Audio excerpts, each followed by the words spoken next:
November 3rd, 2026 is exactly 152 days away. On that single Tuesday, 435 House seats, 34 Senate seats, and 36 governor's mansions will be decided.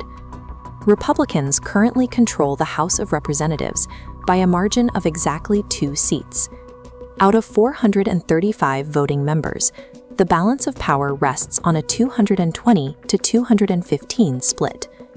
Passing a federal budget, confirming judicial appointments, or launching congressional investigations requires a coordinated majority.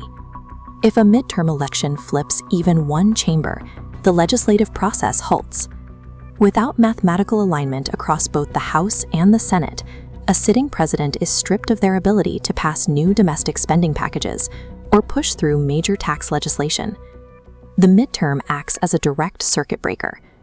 The exact threshold at seats won determines whether the executive branch operates freely or faces complete gridlock.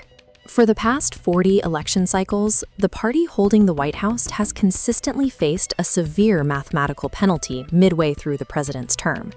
Donald Trump's approval rating peaked during his second inauguration, declined steadily, and hit 38.1% in May of 2026. Any president dropping below 40% approval among independent voters faces a difficult electoral map. This chart maps 40 historical election cycles, showing that the president's party loses an average of 27 House seats during a midterm. This pattern holds true in 37 of those 40 recorded cycles. Tracking against that historical average, recent data shows Democrats holding a 5.4-point advantage on the generic congressional ballot.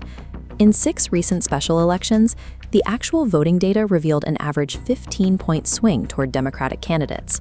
Losing even a fraction of that 27-seat historical average would erase a 2-seat majority entirely.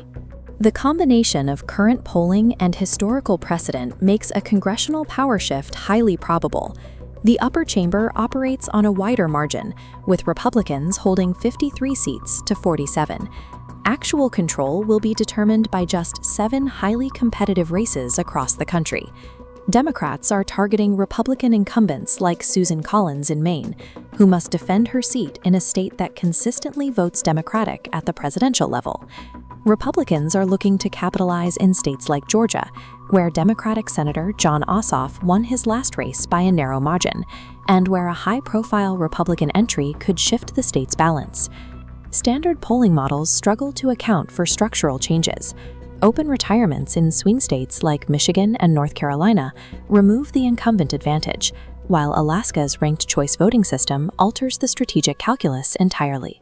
These specific local variables mean the Senate is less susceptible to broad national polling. The final composition is calculated race by race, state by state. In the House, the math is straightforward. Democrats need a net gain of exactly 5 seats to secure 218 votes and take the Speaker's gavel. The outcome will be isolated to 42 battleground districts, where both parties are simultaneously attempting to defend their territory while attacking their opponents. This scatterplot illustrates of less than 10 points in the previous election. Democrats hold 46 of these vulnerable seats, while Republicans hold 23, exposing Democrats to heavier risk if the environment turns against them. Within that vulnerable set, Democrats are zeroing in on 4 critical districts across New York, California, Colorado, and Virginia. These are seats held by Republican representatives, but located in districts that voted for the Democratic presidential ticket.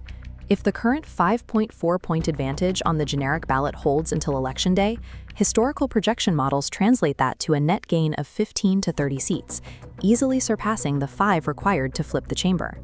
The 36 governor's races on the ballot determine state policy, but they also give governors direct control over state election administration and the implementation of federal voting infrastructure. In Pennsylvania, an open seat replaces Josh Shapiro. Whoever wins this office will oversee the election mechanics of the largest electoral college swing state heading into 2028. In Michigan, Gretchen Whitmer is term limited. The absence of a popular incumbent creates an immediate opening in a state decided by less than 2 points in recent presidential elections. In Georgia, Brian Kemp is also term limited. If he decides to enter the Senate race, his single decision alters the competitive math for both the governor's mansion and the balance of the United States Senate. Securing these state-level offices dictates who draws the congressional maps and sets the voting rules for the next decade of federal elections. Based on current margins in polling data, the results on November 3rd will fall into one of three distinct mathematical scenarios. Scenario green occurs if the polling holds and economic frustration drives high turnout.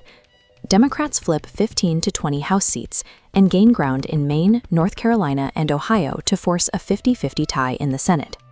In this timeline, the incoming majority gains unilateral subpoena power over the executive branch.